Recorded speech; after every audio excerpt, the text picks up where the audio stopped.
Today we're going to talk about slope. Slope is the change in the y values over the change in the x values, or the rise over the run. So where does this y sub 2 minus y sub 1 over x sub 2 minus x sub 1 come from? Well, if our second point is x sub 2, y sub 2, and our first point is y sub 1, or x sub 1, y sub 1, then when we subtract the y values and subtract the x values and divide, that gives us our slope. Find the slope passing through these 2 points. So subtract the y values, and I'm starting with the second point just for consistency. So 5 minus negative 2 over negative 1 minus 4. 5 minus negative 2 is 5 plus 2, which is 7. Negative 1 minus 4 is negative 5. So the slope of this line would be negative 7/5. It would either rise 7 and go left 5, or fall 7 and go right 5. Different types of slope. A positive slope goes up to the right. Negative slope goes down to the right. A slope that is 0 is a horizontal line, and a vertical line has no slope. Why is that? Well, if we rise, we can rise as much as we want, but we can't run. And so you would always be dividing by 0. You can't divide by 0. So that's why the slope of a vertical line is undefined. A horizontal line has the equation y equals whatever. So in this case, if we want to graph y equals 3, that's going through the point 0, 3, and it's a horizontal line through that point. A vertical line goes through the x-axis at whichever point. So x equals 3 goes through the x-axis at the point 3, 0, and is just a vertical line. X equals 3. Slope is rate of change. The rate of change is the same thing as saying find the slope. Okay, the rate of change is the change in the y's over the change in the x's. Same thing as the slope. So if we want to find the rate of change in this problem, we're just going to find the slope. In 1990, 9 million adult men in the United States lived alone. In 2008, 14.7 million adult men in the United States lived alone. Use this information to find the slope of the linear function representing adult men living alone. So the first thing we're going to do is find 2 points for this data. In 1990, there were 9 million men living alone. So we write it just like that. The x value is 1990. The y is 9. And I'm just not writing out 9 million because it's million in both cases. Why do we put the 1990 first? Because usually time is our x coordinate. The next point would be in 2008. There were 14.7 million adult men living alone.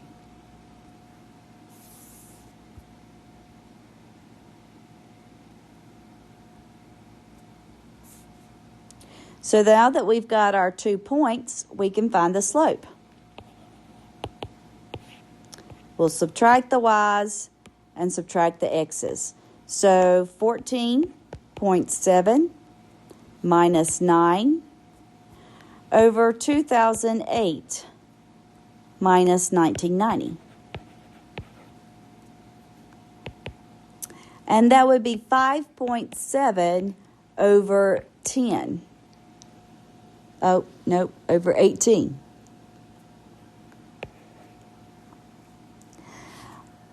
Well, it's kind of hard to talk about decimals, but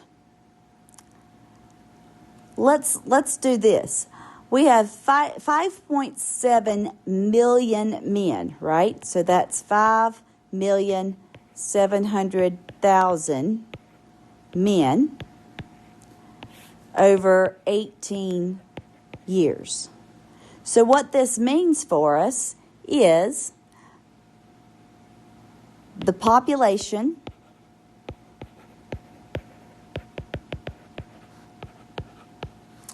of adult men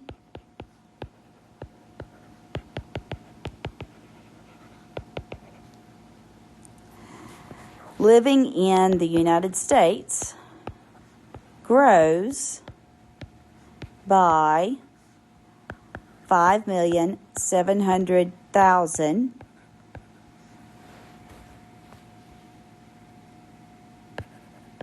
men over 18 years.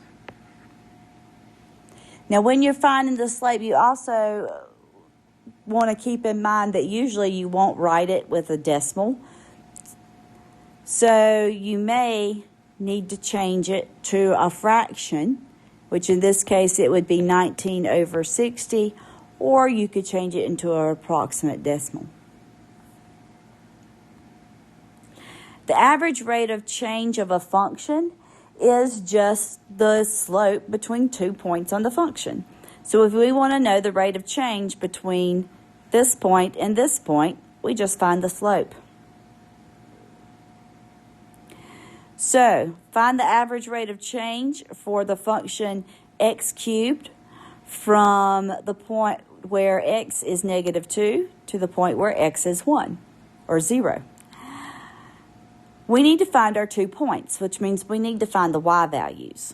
So to find the y values, we plug in x into our function. -2 cubed is -2 times -2 times -2, which is -8. Then we plug in 0. 0 cubed is 0. So now we can find the slope because we have the 2 points, -2, -8, and 0, 0. So the slope will be -8 minus 0 over -2 minus 0. So that's -8 divided by -2, or 4. The average rate of change between those 2 points on the graph of x cubed is 4. And last, if we want to look at the average velocity of an object, velocity is basically the speed that that a projectile is going. So the average velocity is just finding the slope between the speed over the time. So the velocity is the change in the speed over the change in the time. What are these little triangles here? They mean change. Change in speed over change in time. So the distance in feet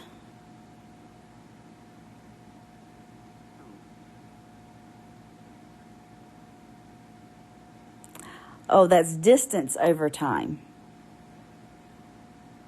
Okay. The position, the distance over the time. Sorry about that. So the distance in feet traveled by a ball rolling down a ramp is given by this function, 4t squared, where t is the time in seconds.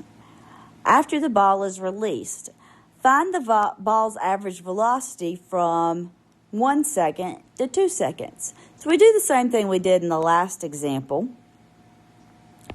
We're going to find s at 1, so that would be 4 times 1 squared, or 4 times 1, which is 4. And then we're going to find s at 2, which is 4 times 2 squared, which is 4 times 4, or 16. So we have the points 1, 4, and 2, 16. So we find the slope between those 2 points.